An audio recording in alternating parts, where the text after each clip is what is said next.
O encontro de Jesus com a mulher samaritana.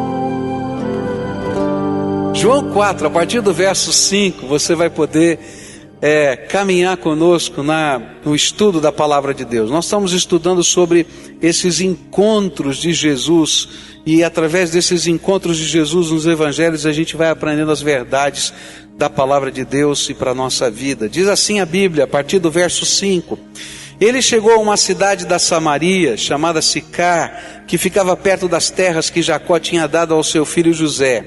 E ali ficava o poço de Jacó. E era mais ou menos meio-dia quando Jesus, cansado da viagem, sentou-se perto do poço. E uma mulher samaritana veio tirar água, e Jesus lhe disse: por favor, me dê um pouco de água. Os discípulos de Jesus tinham ido até a cidade comprar comida. A mulher respondeu: o Senhor é judeu e eu sou samaritana, então como é que o Senhor me pede água? Ela disse isso porque os judeus não se dão com os samaritanos.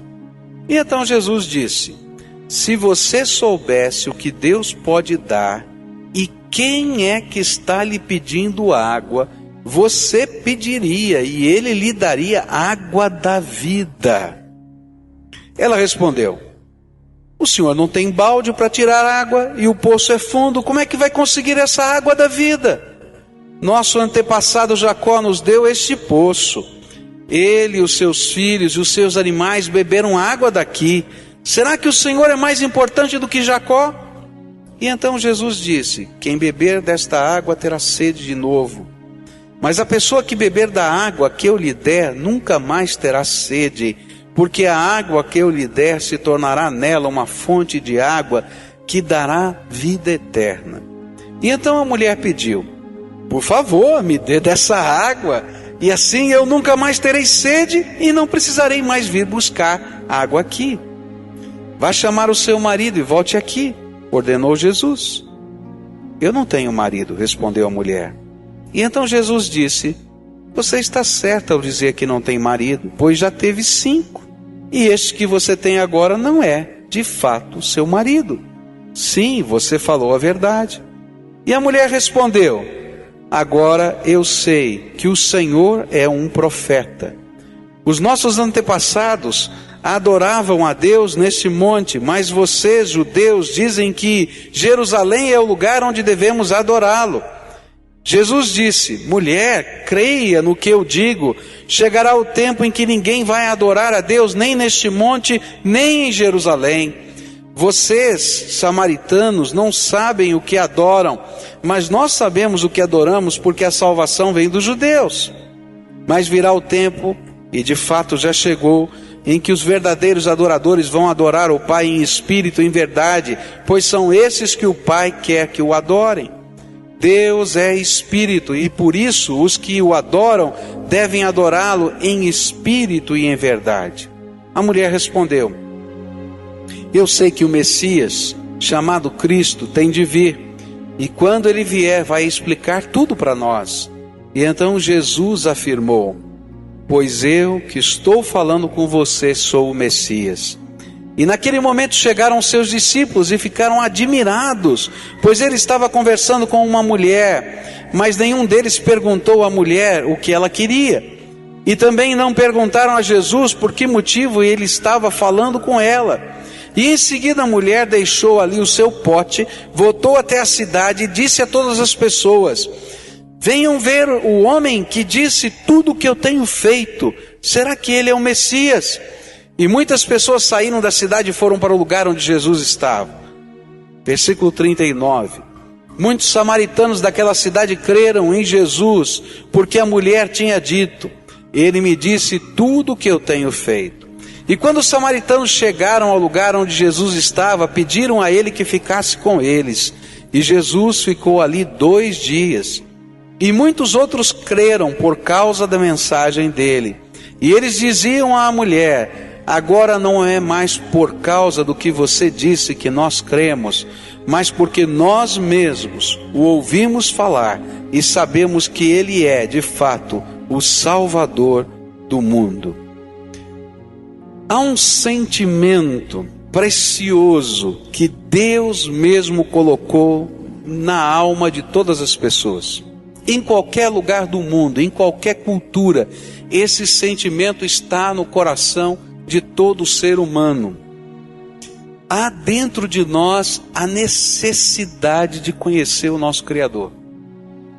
Há dentro de nós uma sede de Deus. E é por isso que em qualquer lugar da terra você vai encontrar algum tipo de expressão religiosa.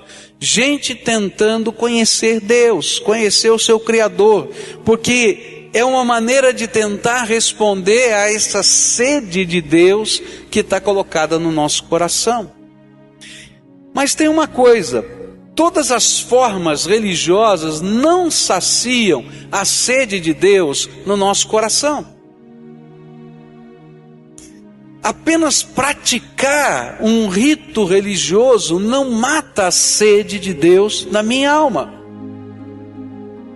Eu preciso me encontrar com o meu Criador. Eu preciso ouvir a voz dele. Eu preciso perceber a grandeza dele dentro de mim. E foi por isso que Jesus veio a esse mundo. Ele veio a esse mundo como o Messias de Deus para conectar-nos ao Pai. Eu não consigo me ligar ao Pai, mas eu sou conectado ao Pai através do Senhor Jesus. É por isso que a palavra de Deus diz, Jesus disse: eu sou o caminho, a verdade e a vida. E o quê? Ninguém vem ao Pai senão por mim. Eu preciso ter um encontro pessoal com Jesus para poder ter essa sede de Deus saciada na minha alma. Mas apesar de ser esta sede de Deus uma necessidade dentro de nós, todos nós de alguma maneira lutamos com alguns obstáculos que nos impedem de saciar essa sede de Deus na nossa alma. E quando eu olho para esse diálogo entre Jesus com a mulher samaritana, eu percebo nas palavras desta mulher alguns dos obstáculos que têm impedido muita gente de saciar a sede de Deus nos seus corações. E nessa noite eu queria pensar um pouquinho nesses obstáculos. O que estava acontecendo no coração dessa mulher? Como é que esses obstáculos estavam impedindo que ela reconhecesse o Messias que falava com ela? E é interessante que poucas vezes Jesus disse tão claramente para alguém: eu sou o Messias. E ele vai dizer isso para essa mulher. Mas apesar disso, está havendo um conflito dentro do coração dela. Quais foram então esses obstáculos que estavam no coração dela e que talvez estejam no meu e no seu coração?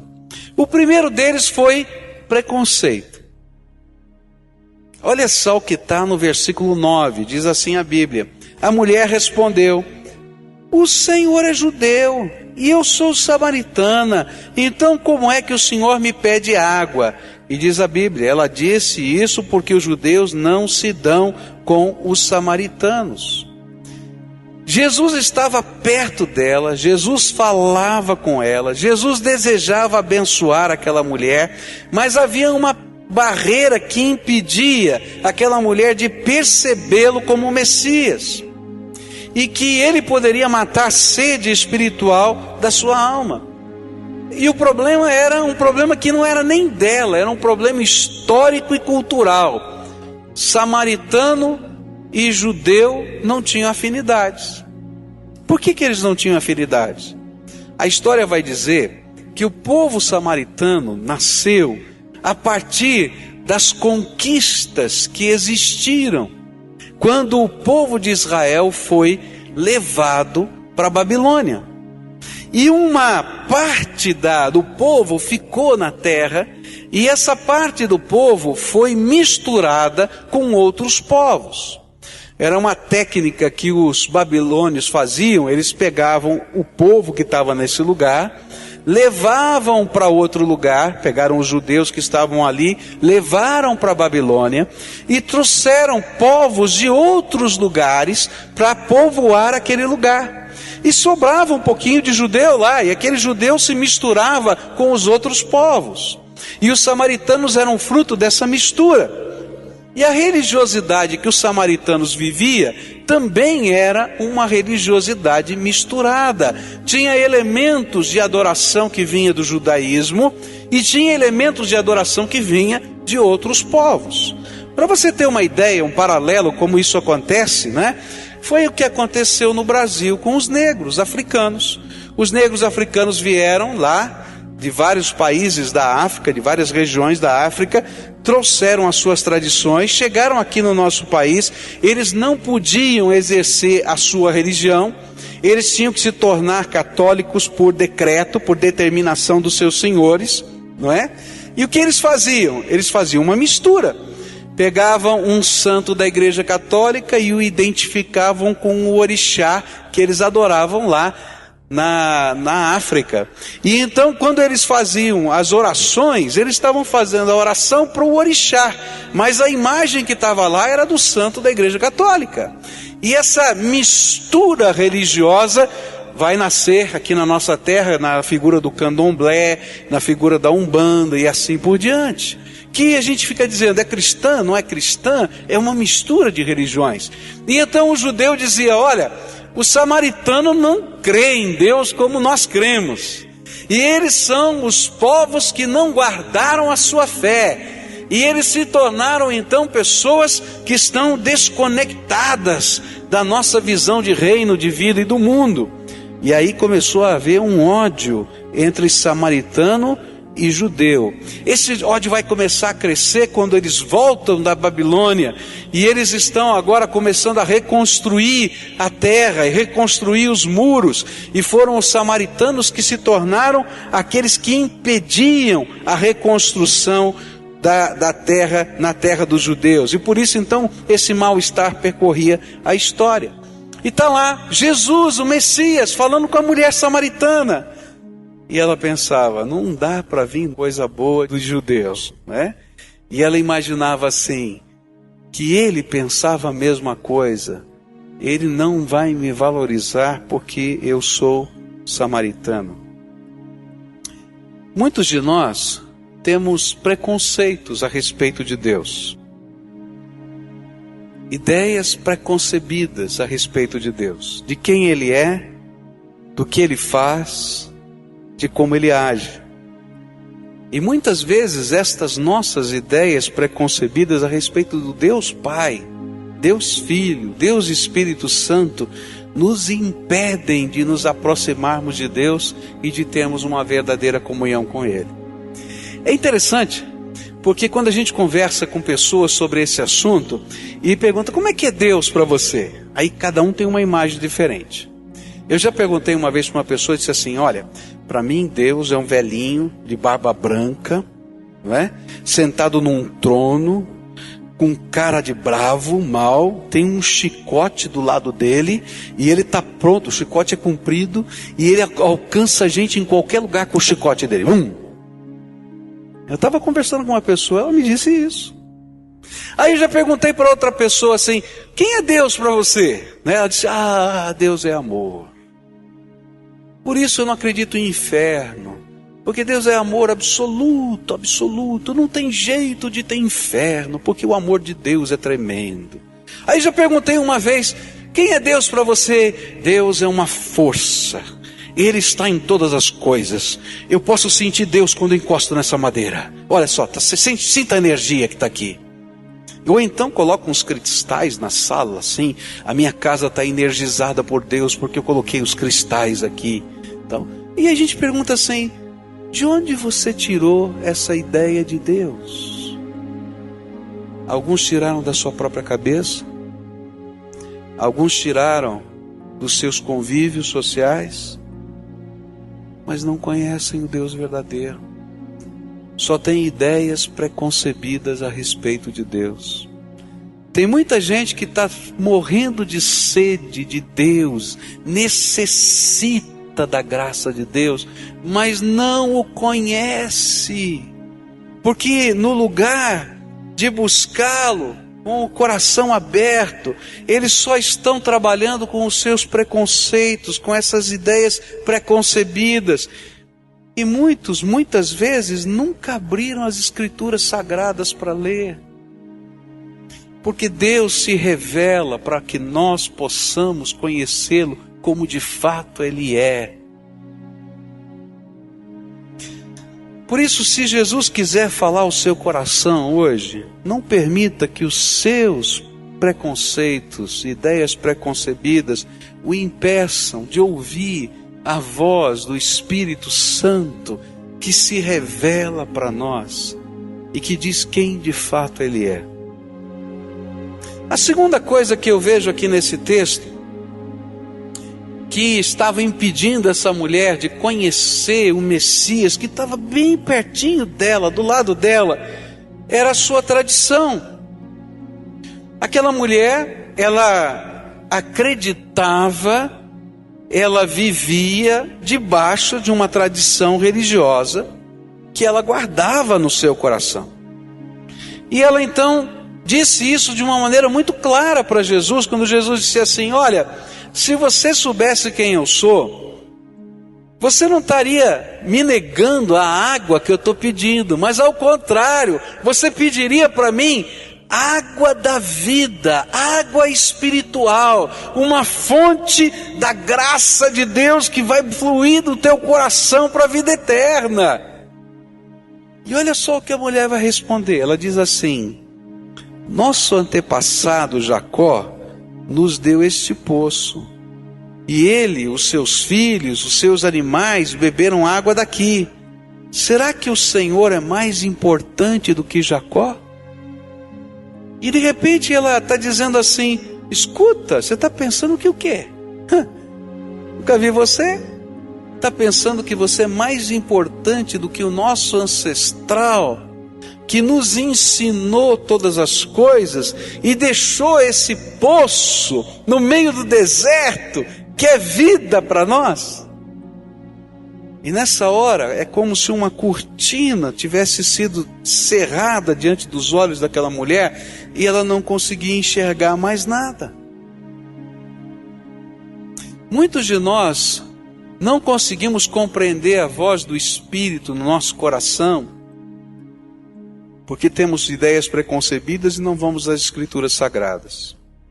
Mas algumas vezes, uma das batalhas que nós temos que vencer são as tradições que trazemos dentro da nossa alma, que não matam a sede do nosso coração, mas que também nos impedem de fazer uma busca genuína da graça de Deus.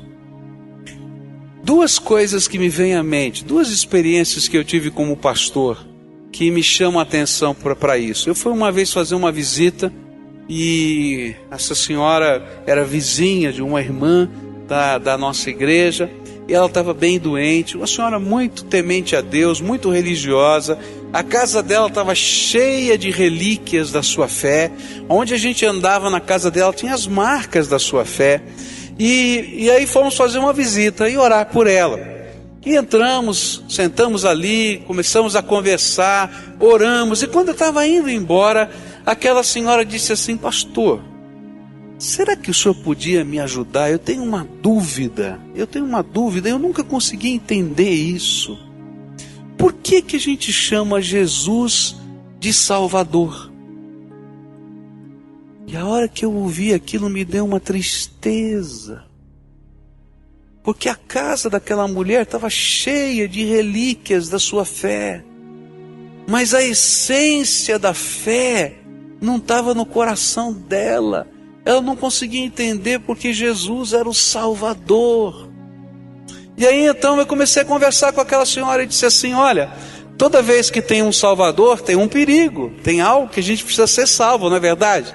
Eu disse para ela assim: olha, se eu disser para a senhora que tem um salva-vidas na beira da piscina, o que é que significa? Ela disse: se alguém cair na piscina e não souber nadar, ele vai lá e tira, não deixa morrer afogado. Se eu disser que um bombeiro, ele está lá salvando uma vida, o que é que vem na sua cabeça? Está tendo um incêndio e ele está lá resgatando alguém. E eu disse: Jesus é o Salvador, porque... E aí comecei a explicar uma coisa tão simples, que eu e você somos pecadores, que os nossos pecados fazem separação entre nós e Deus, E que do jeito que a gente está, nós vamos passar toda a eternidade longe de Deus, porque os nossos pecados têm uma consequência, a morte eterna e o inferno. E foi por isso que Deus, Pai, nos amou tanto, tanto, tanto, que se esvaziou da sua glória, para caber na forma humana, e viveu aqui entre nós, nos ensinou, tomou o nosso lugar na cruz do Calvário. E quando Ele morreu, entre a morte e a ressurreição, naqueles 3 dias, Ele desceu ao Hades, lugar que nós chamamos de inferno, tomou das mãos de Satanás as chaves da morte e do inferno, ressuscitou o 3º dia, para que todo aquele que nele crê não pereça, tenha vida eterna, e assim Ele se transforma o nosso Salvador. Ela disse, é isso, é. E aí eu virei para ela e disse assim, sabe, para Jesus se transformar no nosso Salvador, nós temos que convidá-lo para tomar a nossa vida nas mãos dele e nos dar as chaves que nos livram do inferno. A senhora quer orar comigo? Ela disse, eu sempre quis conhecer, porque Jesus é Salvador, eu quero Salvador. Queridos, às vezes a gente passa uma vida inteira praticando determinados ritos e a gente não descobre a essência da nossa fé. Jesus é o Salvador da sua alma. O poder do Espírito Santo está aí selando o teu coração. Ele se manifesta, Ele fala com você, Ele é o seu melhor amigo, Ele é o professor particular. É isso que a Bíblia ensina. Uma segunda história muito interessante foi de uma senhora que conheci. Essa senhora, ela havia nascido dentro de uma religião afro, brasileira, e toda a sua vida ela viveu debaixo daquele tipo de ensino. No fundo do quintal da casa dela aconteciam às sextas-feiras os encontros da sua religião. E um dia ela estava lá no fundo do quintal da casa dela para uma cerimônia. E há uma cerimônia que se faz um círculo de pólvora e se queima aquela pólvora e a pessoa dança para os orixás. E houve um acidente, pegou fogo na roupa dela e ela foi queimada, teve que ir urgente para o hospital. E quando ela estava no hospital, ela começou a pensar e disse assim: que Deus é esse que enquanto eu o adoro quer me matar? E ela não conseguia tirar isso da cabeça. E ela entrou em crise. E ela começou a fazer uma oração e disse assim: se existe um outro Deus diferente daquele que eu conheço, que pode ouvir a minha oração, que Ele se mostre para mim. E se o caminho não é esse que eu estou buscando, que Ele me impeça, por favor, me impeça. E a história vai ser muito interessante, porque ela vai ver vários impedimentos na vida dela, e vai chegar um determinado momento que ela diz: reconheço que está acontecendo alguma coisa assim. Deus coloca uma pessoa do lado dela que começa a ler a Bíblia com ela, e ela começa a entender que Jesus é o Salvador e que todo o sacrifício já foi feito por Ele na cruz. Por isso que eu não tenho que matar galinha, não tenho que matar bode, não tenho que fazer nada disso, porque Jesus já morreu por mim na cruz do Calvário, e o sangue dele é suficiente. É tremendo. Agora tem muita gente que não consegue entender isso. Gente boa, mas porque traz dentro do seu coração o mesmo sentimento dessa mulher. Os nossos ancestrais nos ensinaram. Será que tem água melhor do que do poço de Jacó? E Jesus está dizendo: tem a água da vida, que é tremenda, que dá vida eterna, que dá nova vida, que mata a sede do nosso coração. Terceiro obstáculo que essa mulher viveu. É interessante que quando Jesus começou a apertar o coração dela e mexer com a estrutura dela, ela usou uma ferramenta que às vezes nós fazemos, que nós usamos. Ela usou a ironia. Jesus falou para ela assim: olha, se você soubesse quem está falando com você, você me pediria água, e eu te daria a água que mata a sede, E você não ia precisar mais buscar saciar a sede da sua alma, porque essa água, ela é uma fonte que jorra para a vida eterna. E ela então saiu pela ironia e disse assim: que bom, me dá essa água, afinal de contas eu não vou ficar mais com sede e nem vou precisar vir com o meu cântaro ao meio-dia, debaixo do sol, tirar água do poço. E ela estava ironizando as palavras do Senhor Jesus. Quando o assunto fica sério demais, às vezes a gente sai pela brincadeira. Às vezes, quando Deus começa a tocar o nosso coração e a gente tem medo daquilo que pode acontecer se a gente continuar se aprofundando nas coisas espirituais, porque a gente sabe que vai haver mudança na nossa vida, a gente então começa a brincar com as coisas de Deus, ao invés de levar a sério a palavra de Deus. Deus começa a nos confrontar e a gente vai para a ironia. Quando eu era garoto, eu gostava de compartilhar na escola aquilo que Deus tinha feito por mim. Eu levava a minha Bíblia, colocava na carteira e falava daquilo que Jesus estava fazendo, como ele respondia as orações. E tinha um rapaz que era um brincalhão. Esse rapaz tinha um dom, ele era um artista, desenhava muito bem. Então toda noite, eu estudava à noite, ele chegava mais cedo do trabalho, né? E lá na escola onde eu estudava tinha uma lousa que ficava aqui de frente e uma que ficava do lado. E ele fazia história em quadrinhos, né? E eu era o Padreco, né?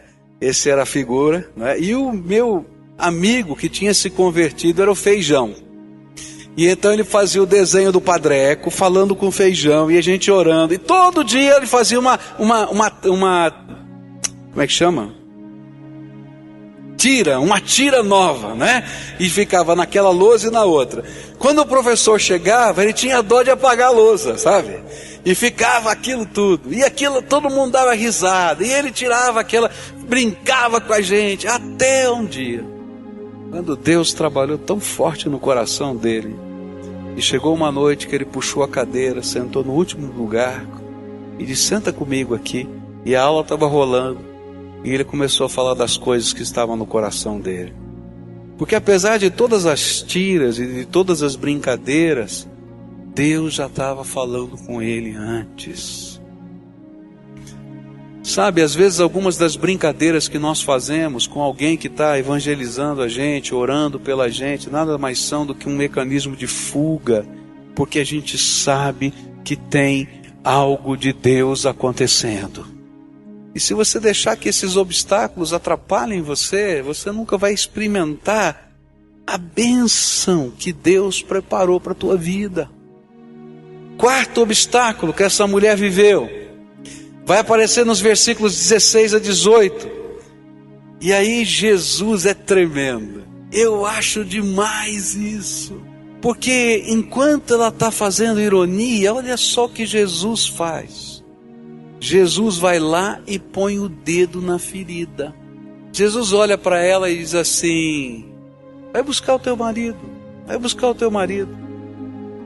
Jesus de propósito foi lá e colocou o dedo na ferida. Vai buscar o teu marido. E aí eu imagino, isso já é da minha cabeça, tá? Eu imagino que ela falou: eu não tenho marido não. Alguma coisa assim, meio cortando. E aí Jesus olhou bem nos olhos dela e disse assim: verdade. Porque você já teve 4 e o marido que você tem não é teu. Ou seja, estava enrolada. Não é isso mesmo? Jesus mexeu na ferida. E sabe, algumas vezes,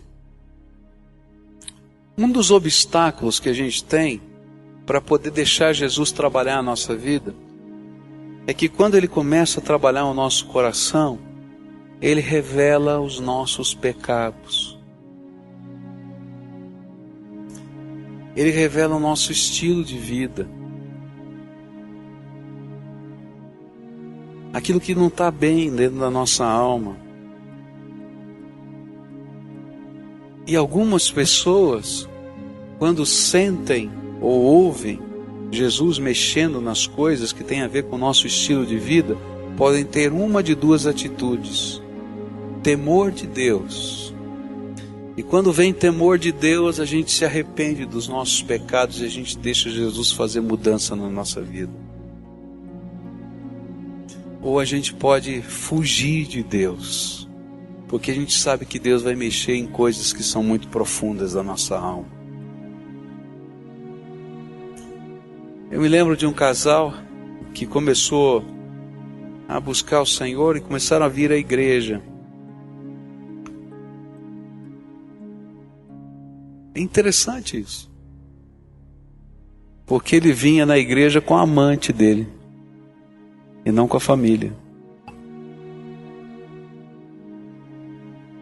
E um dia a gente começou a conversar no final de um culto em que eles foram tremendamente impactados, e eles abriram o coração e disseram: ela não é minha mulher, e esse aqui não é meu marido, eu sou amante dele e dela.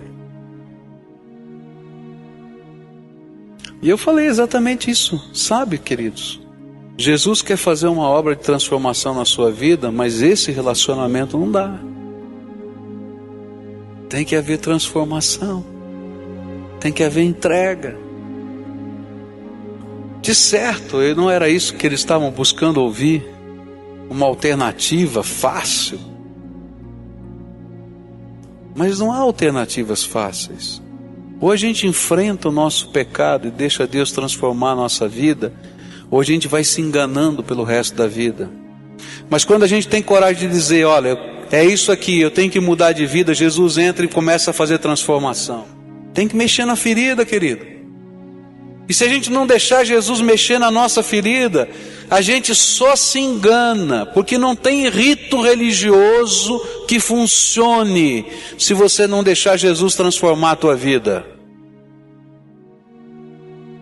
E se Jesus estiver trabalhando com você e o Espírito dele estiver trabalhando no teu coração, pode ter certeza, ele vai botar o dedo na ferida. Mas sabe por que ele coloca o dedo na ferida? Porque ele quer abençoar a tua vida e transformar você. Porque a Bíblia diz que estas feridas são chagas mortais que estão acabando e estão minando com você cada dia.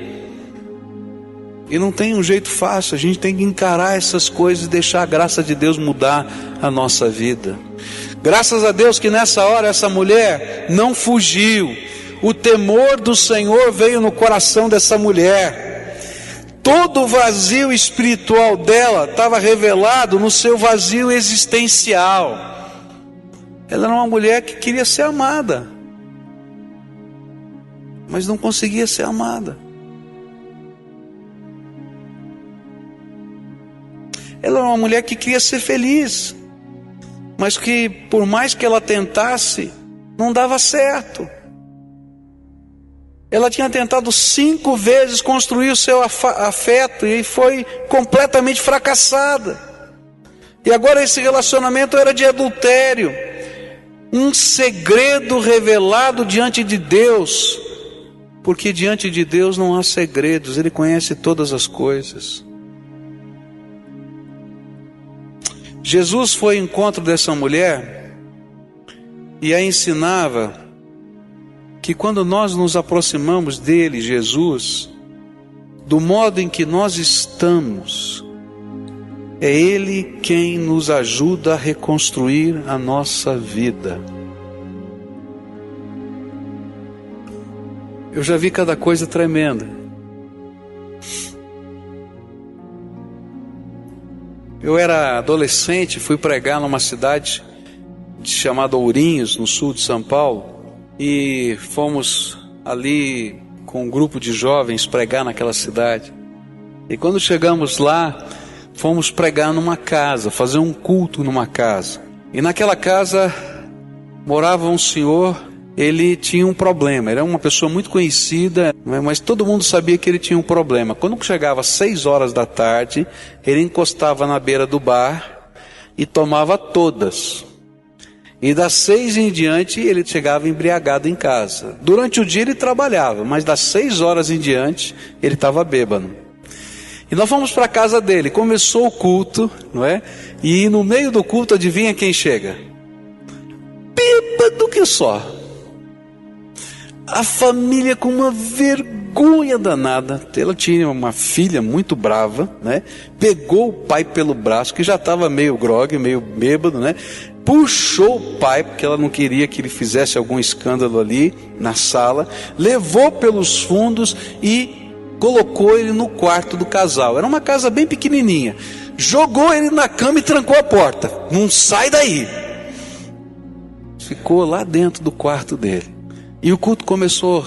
E a gente começou a cantar. E vieram os testemunhos. E ele estava lá no quarto, trancado. Bêbado, bêbado, bêbado. E ele ouviu toda a mensagem. E lá deitado na cama, ele foi tocado pela graça de Deus e recebeu Jesus como Senhor e Salvador da sua vida. No dia seguinte ele falou para a esposa e para os filhos: eu ouvi toda aquela mensagem, vocês me trancaram lá, mas eu ouvi. E eu orei aceitando Jesus. E aí a filha e a mãe, uma olhava para a outra e dizia: ixi, já vi esse filme. Isso aí não tem jeito, esse homem não tem jeito. E naquele dia ele fez um pedido para Jesus: Jesus, eu tenho um vício, o Senhor pode me transformar. Esse moço está falando que o Senhor tem poder para me transformar. Transforma a minha vida.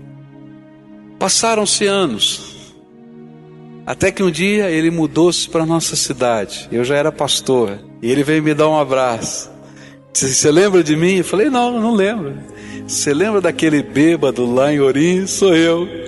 E ele contou para mim o seguinte, que naquele dia, que ele orou daquele jeito, Jesus fez um milagre na vida dele. E daquele dia em diante ele nunca ingeriu uma gota de álcool para o resto da vida. Que os primeiros dias a família achou que era fogo de palha, que ia passar.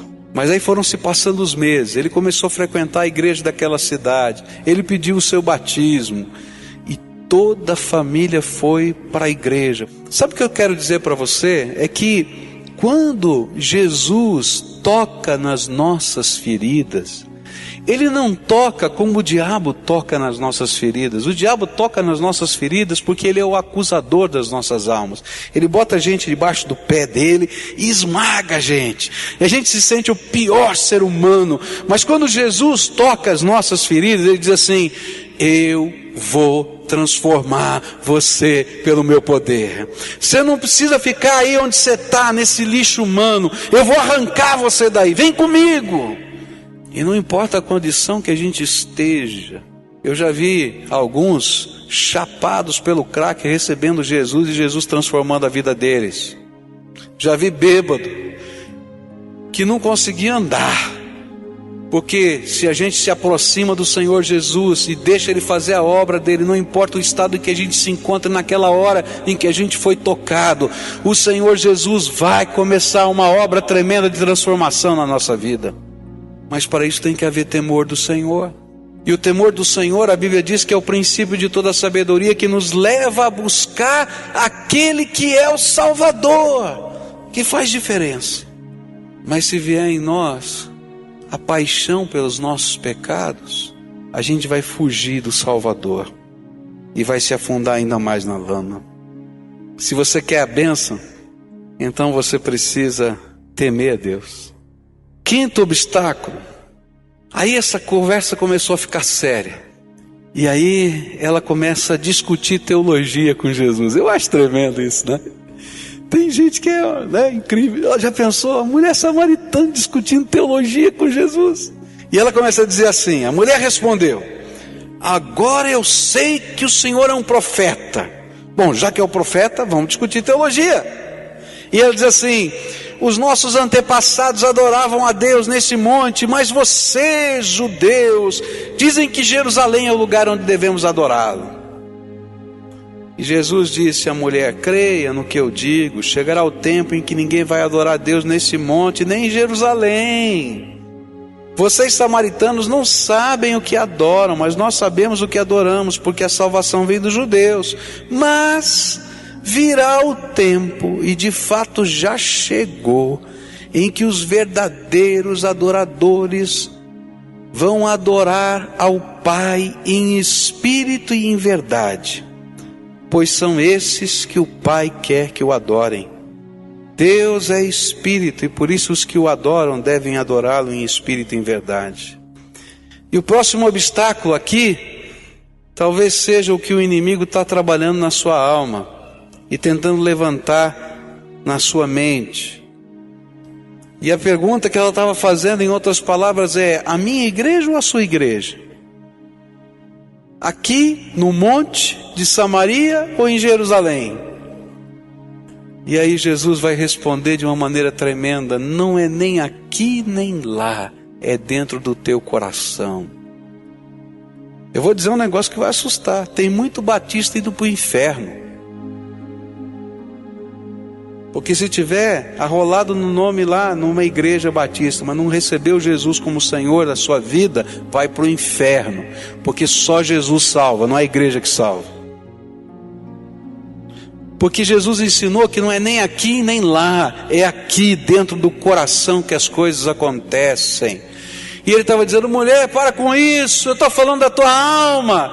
O templo que Deus quer construir não está em Jerusalém, não está em Samaria, está dentro do teu coração. Se Jesus não puder entrar aí dentro e ser o Senhor da tua vida, não adianta você ir para Jerusalém e fazer peregrinação nenhuma. É isso que ele está falando. Agora você viu como o inimigo trabalha? É aí ou aqui? Como é que fica agora? Você não é profeta? Explica isso para mim. Ele falou: não, minha filha, é aí no teu coração que o Senhor quer abençoar. Como está o teu coração? Como é que está o teu coração? A última coisa que vai acontecer nesse diálogo, eu acho tremendo. Ela então, depois de confrontada, já não tem mais respostas e obstáculos para colocar. Ela diz assim: tá bom, tá certo, mas eu estou esperando o Messias. E aí Jesus olha bem nos olhos dela e diz assim: eu sou o Messias. Você está esperando o Salvador tocar a tua vida? Você é abençoado por Ele, transformado por Ele? Então eu vou dizer para você: Jesus é o Salvador bendito que faz diferença na nossa vida. Olha para Ele, fala com Ele, deixa Ele transformar a tua vida. Coloca os pesos da tua alma nas mãos do Senhor, os obstáculos do teu coração nas mãos do Senhor. Há poder na palavra de Deus. Há poder no sangue que Jesus verteu na cruz do Calvário para nos purificar de todo pecado e de toda injustiça. Há poder nessa graça tremenda que envolve a nossa alma. E não importa quem a gente seja, quais sejam os títulos que a gente tem, eu e você precisamos de um Salvador que se chama Jesus. Nós precisamos que Ele entre no nosso coração, nós precisamos que Ele entre na nossa casa, nós precisamos que Ele nos ensine a viver, que Ele nos ensine a negociar, que Ele nos ensine a ser marido, que Ele nos ensine a ser esposa, que Ele nos ensine a ser pais, que Ele nos ensine a ser filhos. Nós precisamos da intervenção de Jesus. E não há nada da parte dele que impeça ele de te abençoar. A única pessoa que pode impedir a bênção de Deus vir sobre a tua vida é você mesmo.